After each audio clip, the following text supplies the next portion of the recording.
இது மகிமை நேரம். இயேசு கிறிஸ்துவின் மீதான நாமத்தினாலே இந்த வாரத்திலும் இந்த இறுதி நாளிலும் கூட உங்களோடு கூட தேவனுடைய வார்த்தையில பகிர்ந்து கொள்ளும்படியாய் உதவி செய்த என் தேவாதி தேவனை ஸ்தோத்திரிக்கின்றேன். இந்த வாரம் முழுவதும் 6 நாட்களும் நாம் எவைகளிலெல்லாம் எச்சரிக்கையுடன் நடந்து கொள்ள வேண்டும் என்று சொல்லி நாம் தியானித்து வந்தோம். இந்த 7வது நாளிலும் கூட நாம் எதில் எச்சரிக்கையாக இருக்க வேண்டும்? ஒருவனும் உங்களை வீண் வார்த்தைகளாலே மோசம் போக்காதபடி எச்சரிக்கையா இருக்க வேண்டும். எபேசியர் 5ஆம் அதிகாரம் 6ஆம் வசனத்திலே இவ்வாறு நாம் வாசிக்கின்றோம். வீண் வார்த்தைகளினாலே நம்மை மோசம் போக்கி விடாதபடிக்கு நாம் எச்சரிக்கையோடு நடந்து கொள்ள வேண்டும். இப்போது உள்ள காலங்கள் எல்லாம் பார்த்தோம்னு சொன்னா மிக கொடிதான காலங்களாக இருக்கிறது. எதையுமே எளிதிலே மனிதர்கள் என்ன செய்றாங்க? நம்பி விடுறாங்க. இப்போ நம்ம பார்த்தோம்னு சொன்னா ஃபோன்ல அடிக்கடி பேசுற வாலிப சகோதரியும் பேசுறோம், ஃபோன்லயே கான்டாக்ட் பண்றாங்க, பேசுறாங்க, ரொம்ப ஈஸியா என்ன செய்யறாங்க? நம்பிடுறாங்க. ஒரு வாலிப சகோதரி ஒரு சகோதரனை ஈஸியா அவன் பேசுற பேச்சில இருந்து என்ன செய்யறாங்க? ஈஸியா அவனை நம்பி, எளிதாக அவனை நம்பி விடுகிற ஒரு காலமாக மனிதர்கள் இதமாக இனிதாக அவர்களோடு கூட என்ன செய்யறாங்க? பேசி வஞ்சிக்கிற ஒரு காலங்களாக இருக்கின்றது. ஆனால் அந்த வீண் வார்த்தைகளை நாம் நம்பி நாம் மோசம் போய்விடாதபடி நாம் எச்சரிக்கையோடு காணப்பட வேண்டும் என்று சொல்லி வேதம் நமக்கு எச்சரிக்கின்றது. மனிதர்கள் அப்படித்தான் பேசுவாங்க. இந்த காலங்கள் அப்படிப்பட்ட காலங்கள் தான். காலங்கள் மிக மிக கொடிதான காலங்களாக இருக்கிறது. ஆனால் எனக்கு அன்பான வாலிப சகோதரியே, உன்னுடைய வார்த்தைகளினாலே நீ மற்றவர்களை மோசம் போக்கி விடாதபடிக்கு நீ எச்சரிக்கையோடு நடந்து கொள்ள வேண்டும் என்று சொல்லி வேதம் இன்றைக்கு உங்களை எச்சரிக்கின்றது. நாம் அப்படி எச்சரிப்புடன் நாம் நடந்து கொள்ள வேண்டும். வீணான வார்த்தைகளினாலே மற்றவர்களுடைய மனது பாதிக்கக்கூடிய அளவிலே மற்றவர்களை மோசம் போக்கக்கூடிய வார்த்தைகள் நாம் பேசி விடாதபடிக்கு நாம் எச்சரிக்கையோடு நடந்து கொள்ள வேண்டும். அன்றைக்கு ஆதி ஏதேன்னு கூட இந்த மோசம் போக்கக்கூடிய வார்த்தைகளை நம்பிதான் அன்றைக்கு ஏவாள் தன்னுடைய வாழ்க்கையை அவர்கள் துரத்தப்பட்ட ஒரு வாழ்க்கையாக மாறி போடுகிறது இல்லையா? அன்றைக்கு அருமையான அழகான கனி தரக்கூடிய மரங்களை ஆண்டவர் அவர்களுக்காக உருவாக்கி அந்த இனிமையான அந்த தோட்டத்திலே அவர்கள் எவ்வளவு மகிழ்ச்சியோடு ஆண்டவரோடு கைகோர்த்து உலாவி அவரோடு பேசி மகிழ்ந்து கொள்ளும்படியான ஒரு சூழ்நிலையை ஆண்டவர் உருவாக்கி கொடுத்திருந்தார். ஆனால் அங்கே நுழைந்த அந்த சர்ப்பத்தினுடைய வஞ்சகமான அந்த வார்த்தைகள், மோசம் போக்கக்கூடிய அந்த வார்த்தைகளுக்கு ஏவாள் செவி கொடுத்தாள் இல்லையா? அன்றைக்கு அவன் பேச ஆரம்பிக்கும் போதே அவள் சொல்லி இருக்கலாம், சரி நீ போ, எனக்கு ஆண்டவர் மிக அருமையாக எங்களை நேர்த்தியாக போஷித்து வருகிறார், நாங்கள் அவரோடு தினமும் கைகோர்த்து உலாவி அவரோடு கூட பேசி இந்த தோட்டத்தில் எவ்வளவு மகிழ்ச்சியாக இருக்கிறோம் தெரியுமா, நீ உடைய மகிழ்ச்சியை கெடுக்க வந்திருக்கிறா, ஓடிப்போ என்று சொல்லி ஒரு வார்த்தை சொல்லி அன்றைக்கு அவள் பிசாசானுனை துரத்தி இருக்கலாம். ஆனால் அவள் துரத்தவில்லை. அந்த பிசாசுனுடைய வார்த்தைகளுக்கு, அந்த மோசம் போக்கக்கூடிய இந்த வார்த்தைகளுக்கு அவள் தன்னுடைய செவியை சாய்த்து விட்டாள். அன்றைக்கு அந்த செவிக்கு, அந்த வார்த்தைக்கு அவள் செவி சாய்த்ததுனாலே இன்றைக்கு வரைக்கும் உலகம் இந்த பொல்லாங்கனுக்குள் கிடக்கின்றது.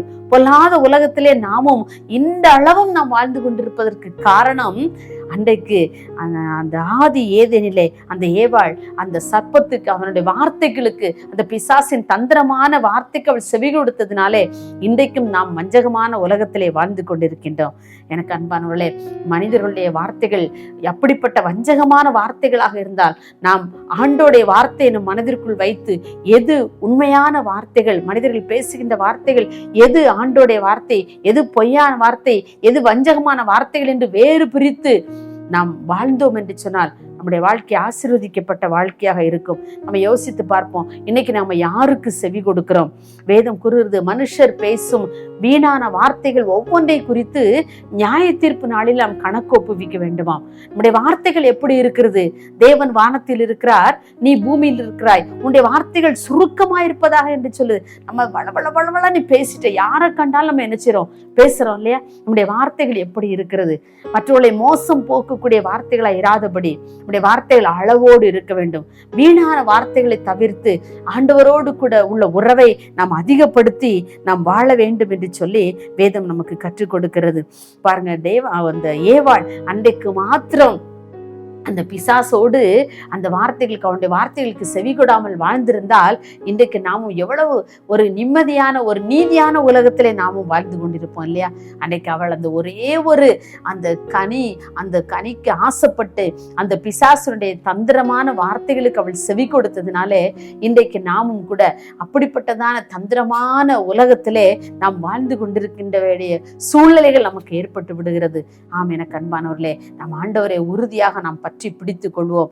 வீண் வார்த்தைகளாலே நம்மை மோசம் போக்காதபடிக்கு நம் ஜீவனுள்ள ஆண்டவரை உறுதியாய் நாம் பற்றி கொள்வோம். உலக மனிதர்களுடைய வார்த்தைகளை நம்பி நாம் மோசம் போய் விடாதபடிக்கு நாம் எச்சரிக்கையோடு நடந்து கொள்ள வேண்டும். பிசாசானவன் எவர்களெல்லாம் விழத்தள்ள முடியும், தன்னுடைய பாதையிலே யாரையெல்லாம் இழுத்து கொள்ள முடியும் என்று சொல்லி அநேக வார்த்தைகளினாலே, நயவஞ்சகமான வார்த்தைகளாலே பிடித்து இழுக்கும்படியாக சுற்றி அலைந்து கொண்டே இருக்கின்றான்.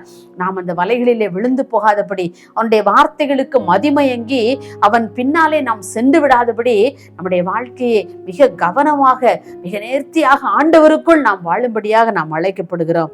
ஆம், எனக்கு அன்பானவர்களே, அப்படியே யூதாசை நம்ம எடுத்துக்கிட்டோம்னு சொன்னா, யூதாசு இதே மாதிரி தான்ல, ஆண்டவரோடு கூட உலாவின ஒரு மனிதன் தான். ஆண்டவரோடு கூட உண்டு உறங்கி அவரோடு கூட நடந்து சென்ற ஒரு சீஷன் தான். ஆனா யாருடைய வார்த்தைகளுக்கு அவன் செவி கொடுத்தான்? பிரதான ஆசாரியருடைய வார்த்தைகளுக்கு அவன் செவி கொடுத்தான். பணப்பையே அவன் கையில தான் இருந்து, ஆண்டவர் எல்லா காரியங்களையும் பணத்தை கொடுத்து, இந்த காரியங்களை செய், இங்க அரேஞ்ச் பண்ணு, பஸ்காவை அங்க அரேஞ்ச் பண்ணு, அங்க செய், எல்லா காரியங்களையும் குறித்து ஆண்டவர் அவனோடு கூட பேசுகிறவரா தான் இருந்தான். ஆனா அந்த வார்த்தையை விட இந்த பிரதான ஆசாரியருடைய அந்த 30 வெள்ளிக்காசு அவனுக்கு ரொம்ப பெருசா தோணுச்சு. அந்த வார்த்தைகளுக்கு அவன் செவி கொடுத்ததுனாலே அவன் முடிவிலே எப்படி ஆதமும் ஏவாளும் ஏதேன் தோட்டத்தை விட்டு விரட்டப்பட்டார்களோ அதை போல இந்த யூதாசும் அந்த பிரதான ஆசாரியருடைய அந்த 30 வெள்ளிக்காசுக்காக அவனுடைய வார்த்தையிலே மயங்கி அவர்களுக்கு பின்னதாக சென்று அந்த ஜீவனுள்ள தேவனை ஆண்டவரை அவன் மறுதலிக்கும்படியான, அவரை விட்டு வெகு தூரம் போகும்படியாக, அவரை விட்டு கடைசியில் அவனுடைய வாழ்க்கை மறுதலிக்கக்கூடிய ஒரு வாழ்க்கையாக மாத்திரமல்ல, அவரை விட்டு வெகு தூரம் போகக்கூடிய வாழ்க்கையாக அல்ல, அப்படி இந்த உலகத்தை விட்டு கடந்து போக வேண்டிய சூழ்நிலையிலே யூதாஸ் மாற்றப்பட்டு விட்டான்ல. எதனால? அவனுடைய மற்றவருடைய தந்திரமான வார்த்தைகள். நம்முடைய இன்னைக்கு நம்ம சிந்தித்து பார்ப்போம், நான் ஆண்டவருக்குள் எவ்வளவு ஸ்திரமாக இருக்கின்றேன், ஆண்டவருக்குள் நாம் உறுதியாக நாம் வாழும் பொழுது நிச்சயமாக மற்றவர்கள் எவ்வளவு தந்திரமான ஆலோசனைகள், வார்த்தைகள் பேசினாலும் நம்முடைய இருதயத்துக்குள் அந்த வார்த்தைகள் செல்லாதபடிக்கு நாம் ஆண்டோடைய வார்த்தையை உறுதியாய் பற்றி கொள்வோம். அவருடைய ஜீவ வசனங்களை நம்முடைய இருதயத்தில் பதித்துக் கொள்வோம். அப்பொழுது இந்த உலகத்தின் மனிதருடைய வீணான வார்த்தைகள், வஞ்சகமான வார்த்தைகள், அவருடைய வலைகளை நாம் விழுந்து போகாதபடி அவருடைய வார்த்தைகள் நம்முடைய இருதயத்திலே இருத்தி வைத்தோம் என்று சொன்னால் அந்த வார்த்தைகள் நம்மை ஒன்றும் சேதப்படுத்த முடியாது. ஆமா, அதற்கு நாம் எச்சரிக்கையோடு நடந்து கொள்ள வேண்டும் என்று சொல்லி இந்த நாட்களில் நாம் எச்சரிக்கப்படுகின்றோம். எனக்கு அன்பானவர்களே, மனுஷர் பேசும் அந்த வீணான வார்த்தைகள், வஞ்சகமான வார்த்தைகளாலே நாம் விழுந்து போகாதபடி நாம் எச்சரிக்கையோடு, இந்த காலங்கள் மிக கொடிதான காலங்களா இருக்கிறபடினாலே இந்த காலங்களிலே வாழ்ந்து கொண்டிருக்கின்ற நாம் ஆண்டோடைய வார்த்தைக்கு மாத்திரம் செவி கொடுத்து அவருடைய பாதையிலே நடந்து அவரையே பின்பற்றுவதெல்லாம் வாழ்ந்தோம் என்று சொன்னால் நம்முடைய வாழ்க்கை ஆசீர்வதிக்கப்பட்ட வாழ்க்கையாக இருக்கும். அப்படிப்பட்ட கிருபையை தர நாம் ஜெபிப்போமா? மகா இரக்கம் கிருபை நிறைந்த அன்புள்ள சாமி, ஆண்டவரே, இந்த வாரத்தின் இறுதி நாளுக்காக உமக்கு நாங்கள் நன்றி செலுத்துறோம் ஐயா. இந்த வாரம் முழுவதுமாக நாங்கள் எதிலெல்லாம் எச்சரிக்கையோடு நடந்து கொள்ள வேண்டும் என்று சொல்லி எங்களோடு கூட பேசுனீங்கப்பா, அதற்காக உமக்கு நாங்கள் நன்றி செலுத்துகிறோம். இந்த வாரத்தின் இறுதி நாளிலும் கூட ஆண்டவரே, மனுஷர்கள் பேசுகின்ற வீணான ஆண்டவர் வஞ்சகமான வலைகளிலே, வார்த்தைகளிலே நாங்கள் விழுந்து போய்விடாதபடி அப்பா நீங்க எங்களை தூக்கி எடுக்கும்படியா நாங்கள் ஜெபிக்கிறோம். ஆண்டவரே, அப்படிப்பட்ட வலைகளை விழுந்து தவித்து கொண்டிருக்கிற என்னால் இதிலிருந்து விடுபட முடியவில்லை, என்னால் இந்த பாவ பழக்கத்திலிருந்து விடுபட முடியவில்லையே என்று சொல்லி கலங்கி கொண்டிருக்கிற ஒவ்வொரு பிள்ளைகளையும் அப்பா நீங்க எடுத்து தூக்கி நிறுத்தி கழுவி ஆண்டவரே பிள்ளைகளை சுத்தப்படுத்தும்படியாய், சுத்திகரிக்கும்படியாய் அப்பா வெளிச்சமான ஒரு வாழ்க்கைக்குள்ளாக கொண்டு வரும்படியா நாங்கள் ஜெபிக்கிறோம் ஐயா. எங்களுக்கு ஞானமுள்ள இருதயத்தை தாங்க.